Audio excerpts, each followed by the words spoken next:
ಚಾನಲ್ಗೆ ಸಬ್ಸ್ಕ್ರೈಬ್ ಆಗಿಲ್ಲ ಅಂದ್ರೆ ಈಗಲೇ ಸಬ್ಸ್ಕ್ರೈಬ್ ಆಗಿ ಪಕ್ಕದಲ್ಲೇ ಇರುವ ಬೆಲ್ ಐಕಾನ್ ಕ್ಲಿಕ್ ಮಾಡಿ, ಲೈಕ್ ಮಾಡಿ, ಶೇರ್ ಮಾಡಿ.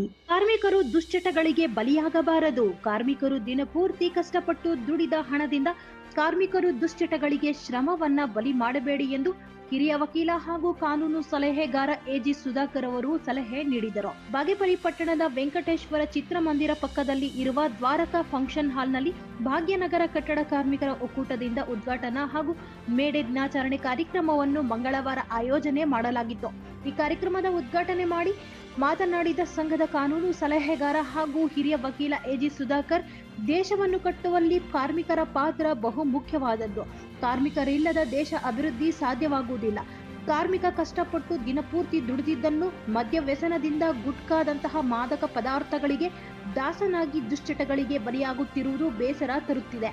ಹಾಗಾಗಿ ಯಾವುದೇ ಕಾರ್ಮಿಕನು ದುಶ್ಚಟಗಳಿಗೆ ಬಲಿಯಾಗಬಾರದು. ದುಶ್ಚಟಗಳಿಂದ ಯಾವುದೇ ರೀತಿ ಪ್ರಯೋಜನವಾಗುವುದಿಲ್ಲ, ಬದಲಾಗಿ ಆರೋಗ್ಯ ಹಾನಿಕರವೇ ಜಾಸ್ತಿ. ಹಾಗಾಗಿ ಶ್ರಮಿಸಿದ ದುಡ್ಡನ್ನು ಮಕ್ಕಳ ಶೈಕ್ಷಣಿಕ, ಕುಟುಂಬದ ನಿರ್ವಹಣೆಗೆ ಸೇರಿದಂತೆ ಹಲವು ಒಳ್ಳೆಯ ಕೆಲಸಗಳಿಗೆ ಬಳಕೆ ಮಾಡಿಕೊಳ್ಳಬೇಕು ಎಂದು ಸಲಹೆ ನೀಡಿದ್ದಾರೆ. ವೇಳೆ ಬಾಗೇಪಲ್ಲಿ ವೃತ್ತದ ಕಾರ್ಮಿಕ ನಿರೀಕ್ಷಕ ಸತೀಶ್ ಮಾತನಾಡಿ, ಕಟ್ಟಡ ಕಾರ್ಮಿಕರು ಸರ್ಕಾರದ ಸೌಲಭ್ಯಗಳನ್ನು ಪಡೆಯಲು ತಪ್ಪದೆ ನೋಂದಣಿ ಮಾಡಿಸಿ ಕಾರ್ಮಿಕ ಕಾರ್ಡ್ ಅನ್ನು ಪಡೆಯಬೇಕು. ಸರ್ಕಾರದಿಂದ ಕಾರ್ಮಿಕರ ಕುಟುಂಬಗಳಿಗೆ ವೈದ್ಯಕೀಯ, ಶೈಕ್ಷಣಿಕ, ವಿವಾಹ ಮಾಡಿಕೊಳ್ಳಲು ಸೇರಿದಂತೆ ಹಲವಾರು ಸೇವೆಗಳನ್ನು ಪಡೆಯಲು ಸಹಾಯವಾಗುತ್ತದೆ.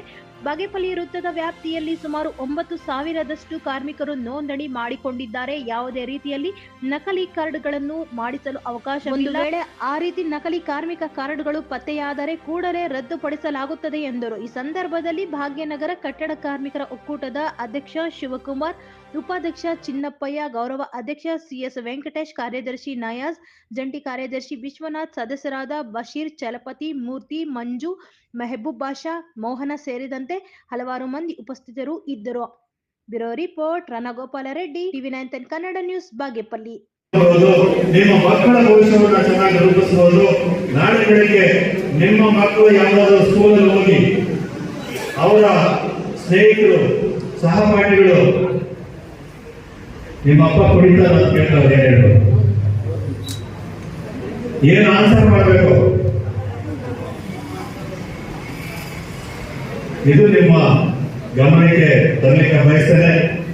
ಇದು ಯಾವುದರಿಂದ ಕೂಡ ನಮ್ಮ ಬದುಕು ಚೆನ್ನಾಗಾಗುತ್ತೆ. ನಿಮಗೆ ಏನ್ ದುಡಿತೀರಾ, ಆ ದುಡಿದಕ್ಕೆ ಸಿಕ್ಕಂತ ಪ್ರತಿಫಲವನ್ನ ಅಭಿವೃದ್ಧಿಗಳನ್ನು ಇಟ್ಕೊಂಡು ಹೋಗಿ ಅಂತ ಬಯಸ್ತಾ, ಹಾಗಾಗಿ ನಾವು ಮೊಟ್ಟ ಮೊದಲನೇದಾಗಿ ನಾವೆಲ್ಲರೂ ಕೂಡ ದೊಡ್ಡ ದೊಡ್ಡವರಿಗೆ ಗೌರವವನ್ನು ಸೂಚಿಸ್ತೀವಿ. ನನ್ನ ಪ್ರಕಾರ ಎಲ್ಲ ಶ್ರಮಿಕರಿಗೆ ಆ ಗೌರವವನ್ನು ಕೊಡುವಂತ ಕೆಲಸವನ್ನು ನಾವು ಮಾಡಬೇಕು.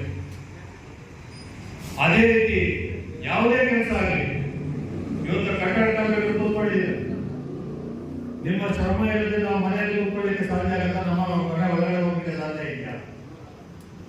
ನಾನು ಬಹಳ ಸಾರಿ ಹೇಳ್ತೇನೆ, ಅಲ್ಲಿ ಸಿಮೆಂಟ್ ಕೆಲಸದಿಂದ ಹಿಡಿದು ಕಟ್ಟಡ ಕಟ್ಟಡದಿಂದ ಹಿಡಿದು ಎಲ್ಲ ಕೆಲಸಗಳು ನಿಮ್ಮ ಶ್ರಮ ಏನಿದೆ